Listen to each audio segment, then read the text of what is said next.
Hello and welcome to We the People. This week, more than 1,600 parents in the national capital signed an online petition requesting government authorities and other key stakeholders to reopen schools for in-person classes on a priority basis. A delegation of parents met the Delhi Deputy Chief Minister Manish Sisodia. They submitted a memorandum requesting that schools and Anganwadi centres be the first to reopen as and when Delhi begins lifting its current set of COVID restrictions. However, the Delhi Disaster Management Authority postponed the decision on reopening schools, but it was decided that restaurants, bars, cinema halls were allowed to be reopened at 50% capacity. Does this make sense? Does it make sense?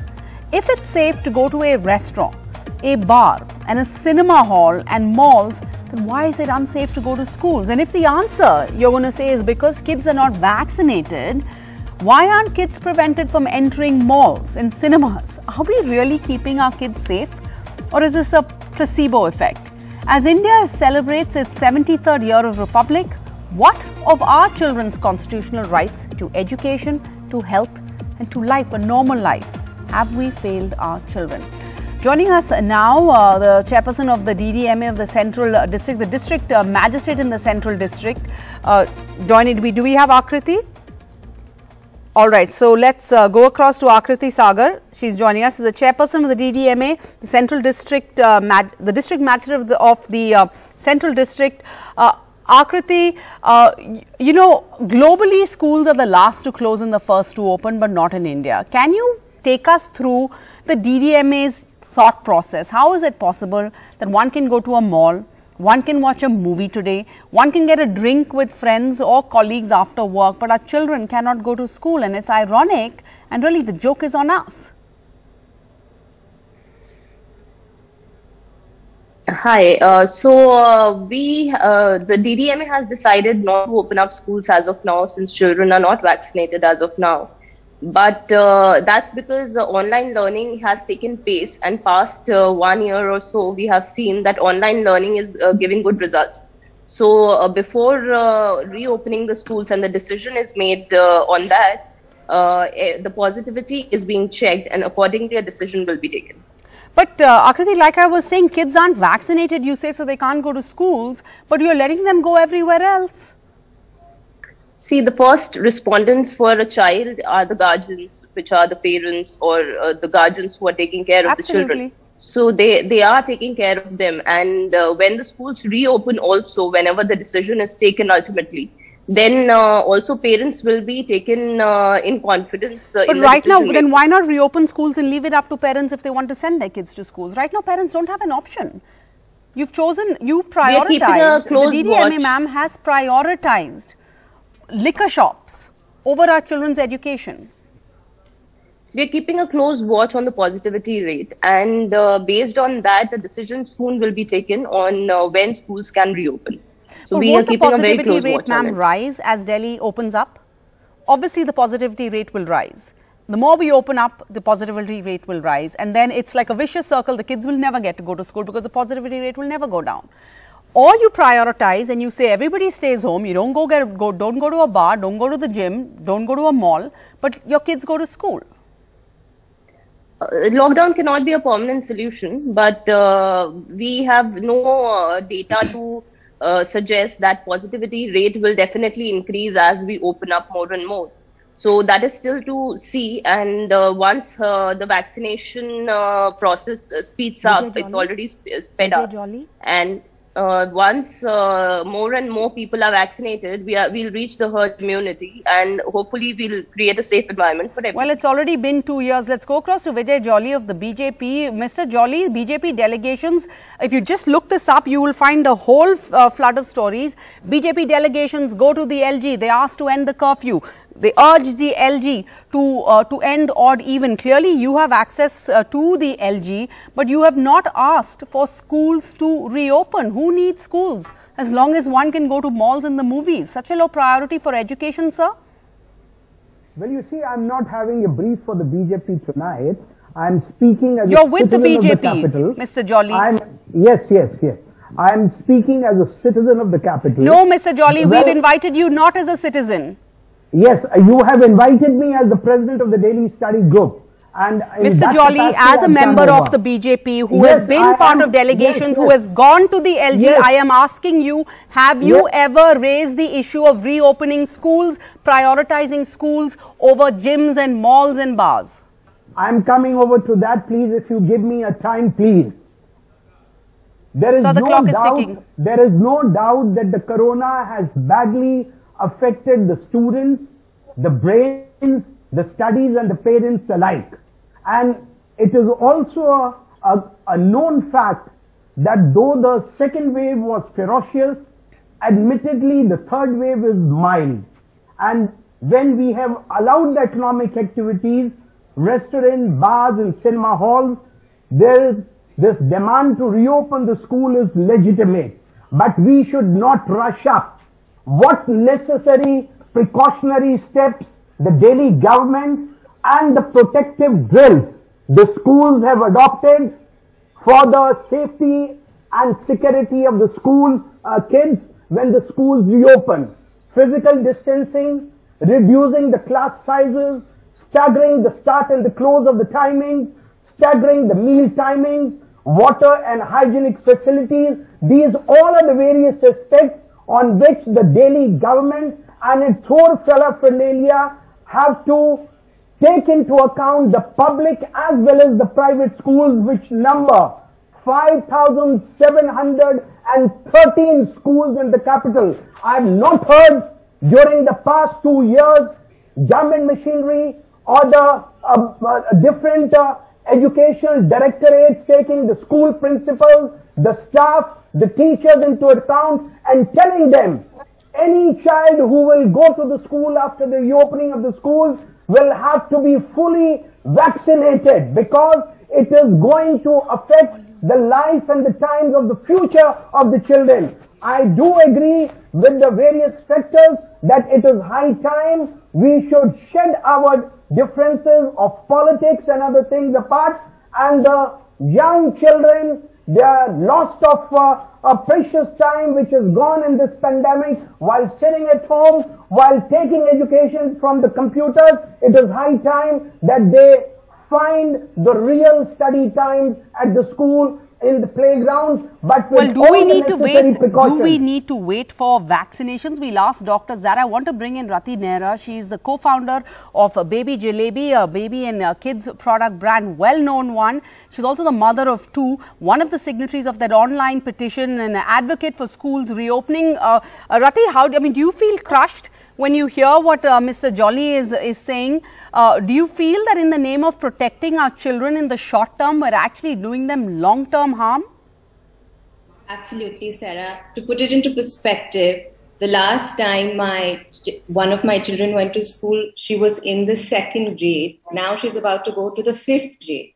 So while online education was great, it was a band-aid we needed at the time to protect our children and still give them an education. It has now been almost 2 years of school online. And is there a risk to send them to school right now? Yes, there is a medical risk, but I think there's a far greater risk to their mental, emotional, and social well-being. I feel that our children have become lonely, they're sad, they're hopeless. In fact, my 6-year-old actually said to me, why do you get to go to work? And why does Papa get to go to work? And why did we go to Goa last? And why can't I go to meet my friends in school? And honestly, I did not have an answer because frankly, I'm wondering myself, we can't keep waiting for a vaccine that one may or may not give their child. And when in a large population are we going to reach full capacity? Do we really need that vaccine? We're now in the 3rd wave. We have more knowledge. We know that kids are relatively safe compared to adults. Do we need to vaccinate kids in order for them to attend schools? Are schools super spreaders? Let's go across to a doctor. We have a doctor, Manpreet Sethi. She's a pediatrics endocrinologist in Max Hospital. She's also the mother of twins, aged 12 years. They're in class 7. Doctor, you're a mother and a pediatrician. That's why we've invited you on the show, because we would like to know actually whether you would send your kids to school tomorrow. We know that COVID is not lethal in kids. We know that now. Do we need to first vaccinate kids? Should that be a prerequisite for reopening? Because that is what Akriti Sagar, Vijay Jolly are both saying. So let's understand this first once and for all, that WHO and a lot of these scientific bodies are saying that we have to de-link vaccination with school opening. There is no link between vaccination and school opening, because, and this has a lot of reasons. So as it is, we know that with vaccination, you are still prone to getting the disease. You are still prone to transmitting the disease. And even if there is disease in children, it's a very mild disease. There's a lot of data all over the world that children hardly suffer. The incidence of hospitalizations or mortality is extremely low. So it's very clear that children do not get any severe disease. Moreover, most of the world, 70 to 80% of the world has been open. The schools have been open for the last 2 years, and that time there was no vaccination. And in countries where vaccination is freely available also, countries like the UK, they haven't really gone, that they will not allow children to come to school if they are not vaccinated. In fact, they took their time to vaccinate children below 15 years of age. Even now, they have just started vaccinating children less than 10 years, have been almost constantly open throughout. So I think it's time that we realize that vaccination and school opening are two different things, because it should not be a prerequisite at all for opening schools. Okay, so children, the least at risk, says a doctor here, but the worst impacted. 2 years of no school so far. Yet the hard reality is that there are parents who don't want to send their kids to schools, and that is a voice too. We can't, we have to hear them and give them a platform too. Aprajita Gautam is the president of a group called the Delhi Parents Association, and this group is against the reopening of schools for students below the ages of 15. Aprajita, why do you say this? You've heard doctors. Like I said, we're in the third wave now. We know a lot more about COVID. And how long would you ask for schools to be closed? Because we don't know when all kids will be vaccinated. How long is long enough? What are the fears here? Thank you.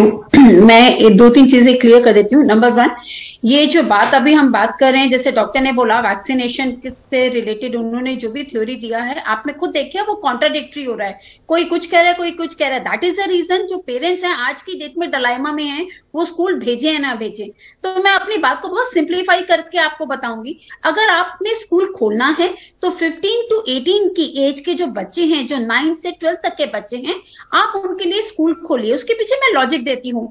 10th और 12th के बच्चों के pre boards के practical होने हैं। उन बच्चों के कहीं ना कहीं हमें उम्मीदें हैं कि मार्च एंड पे या अप्रैल आते आते उनके ऑफलाइन एग्जाम्स होंगे। तो उन बच्चों को जरूरत है कि घर के माहौल से निकल के वो स्कूल के माहौल में जाकर वो अपने एग्जाम की प्रिपरेशन करे, जैसे वो बोर्ड के टाइम पे उनको प्रॉब्लम नहीं आए। इसी तरीके से 15 और 18 के लिए आप स्कूल खोलें। वहीं वहां पर हम 15 से नीचे की एज की बात करें, यानी कि क्लास 8 तक के, हमारा ना खोलने के पीछे लॉजिक है। हम ये कह रहे हैं कि फरवरी में, मैं आपको बता देती हूँ, दिल्ली में 7th Feb में मोस्टली स्कूल्स के 7th Feb onwards final exam शुरू हो जाएंगे। अब आप मुझे बताइए, जिन बच्चों ने सारे साल ऑनलाइन पढ़ा, आप अचानक से उनके लिए स्कूल खोल के फाइनल एग्जाम के लिए बुलाएंगे? तो मेरा ये मानना है, as a parent also, as a president also, कि उन बच्चों पे जो मेंटल स्ट्रेस आएगा वो कहीं ज्यादा आ जाएगा। तो हमारे पास कोई राइट नहीं बनता। हाँ मैम, आप कह रहे हो कि you know you are confuse because there so much information sent to you and none of it is clear. Fair enough, शायद वो हो सकता है, but if that is the case ma'am, तो आपके बच्चे को, you are a parent, your child, you're responsible for your child, you can keep your child at home. Why can't schools open and parents choose to send their children to school? Right. See, this is not my decision only. 70% of parents, they are not ready to send their kids to school. All right. Okay. That is the crux. That is the crucial point. 70% of parents are not willing to send their kids to school, says Aprajita Gautam. I'd like to bring in another parent here, Priyanka Dev. She's a mother of 2 children, age 15 and 11. Priyanka, you've got signed your part. You've organized the change.org petition with 4,000 signatures. But what do you say to the fact that there are parents who are nervous, and parental consent will be necessary for children to attend school. If a majority of parents are not comfortable, will it not defeat the purpose? Because a lot of the need to open schools is also for social issues, because our children need to interact with others.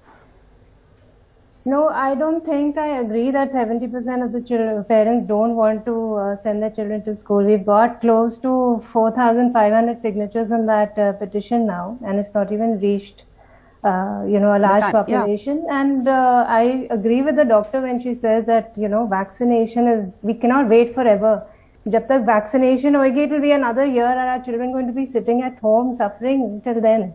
It's just not fair for parents like us who want to send their children to school. It should be our decision. They're our children. We know how to protect them, right? If we are willing to take the risk of sending them to school because we feel that it's more harmful for them to stay at home, socially isolated in front of computer screens, why should we be forced to keep them at home? Sure. And also, how is it possible that some states can reopen, which means they are finding ways to open schools safely and others aren't? Let's just take a look at this map quickly. Andhra Pradesh, Meghalaya, Mumbai have already opened schools. Bangalore, Telangana, Jharkhand, Pune, Chandigarh, Tamil Nadu, Rajasthan, Tripura, all of them are opening schools tomorrow. But Delhi and UP not opening schools. So why the difference? Karnataka's Education Minister B.C. Nagesh just joins us. Thank you so much, sir. It's good news for students of Bengaluru. They will be able to go to school starting tomorrow. That is from Monday. What has changed, Mr. Nagesh? When you say there are safety precautions in place, what is this new normal? How could you assure parents that classes are safe? Now we have advised the DCs to take class as a unit. If any positivity occurs in one class, example 10A, then all the students of 10A class will be tested. And if we see positivity too much in that class, then the school will be closed for 7 days. If only that particular student who has been tested positive, then we decided we only to close the classes for 3 days and then to start the classes again, except that part. All right. All right. Well, we've, it's Bangalore can do it. The question, of course, is if Karnataka can do it, why not Delhi? We've closed schools when it was not safe for children, but excessive caution is now harming our children. The next generation will be left behind if we don't reopen our schools, as tweeted the Deputy Chief Minister of Delhi, Manish Sisodia. Yet our schools aren't yet open. Dr. Jyoti Bose is the director of the Springdale schools in India and abroad. She joins us now. Dr. Bose, your Indian schools are closed, but your international ones are open? That's right. Our schools have been closed for 2 years, and I've been watching your program. Can you hear me? Yeah, go ahead, ma'am. Yeah. And why are schools considered a hub for COVID in first place? Nowhere in the world have schools practically closed for 2 years. Schools are an essential service like education. And it's such a pity that we do not give education that priority. I understand that a lot of us have lost people during COVID. The fear of parents, I've been listening to your parents who are on the show. But in the long run, how long can we do this? We can't be left loosely between hybrid, online, offline learning. A lady before from the Parents Association spoke only of examinations and learning, and therefore 16 to 18 or whatever, 10 to 12. But let me tell her that schools are not about examinations only. Look at the emotional damage that we have done to our children for 2 years. We can never repair that damage. There will be differences in their developmental patterns, in their social behavior in school. They won't know how to relate to their peers. You imagine the power of a teacher face to face with a student. It brings back everything. Also concerning is children with special abilities who need to be in a social atmosphere. That's a very important part. Secondly, why do we, I think a lot of schools and the government may be thinking, well, who's going to be liable if schools open?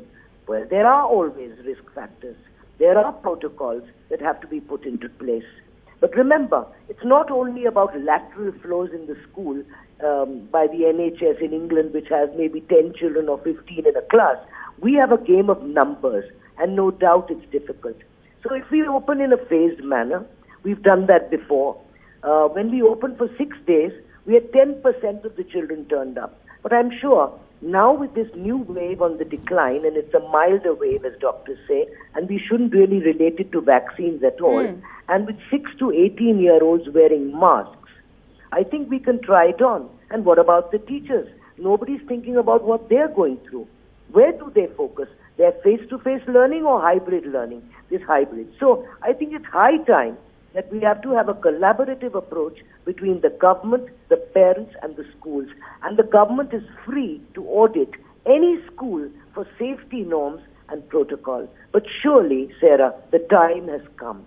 Surely. Absolutely. I'm glad you spoke about special needs kids, the economically weaker section kids, those kids who have probably dropped out of the last 2 years and may not return ever to learning. But and also another issue you have raised, I'm thinking now what happens in the eventuality when physical schools do reopen? How are we going to prepare to ease our kids back into school? We're not talking about this. We don't hear parents talking about this either. I want to just talk about the impact on education. The ASA surveys have shown that education in India was already poor. We know that. Studies have shown that, you know, third graders, 50% or so of them still can't read a textbook. Consequences of 2 years of school closures, that will only exacerbate this further? In the learning, yes. Dr. Bose? Yes.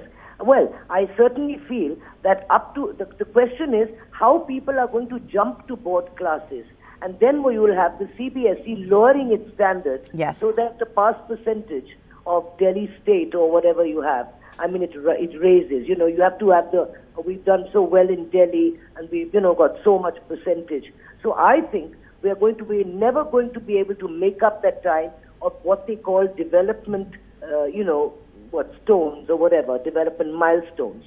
Those will go. There are certain ages at which children learn something, and you cannot learn it at a later or earlier stage, and that we've lost. So in that terrible, hullabaloo for trying to rush into the board class, well, it's going to be, we've made enough adjustments as it is, and I'm sure our teachers will be up to it. But give us a chance. Please have your protocols in place.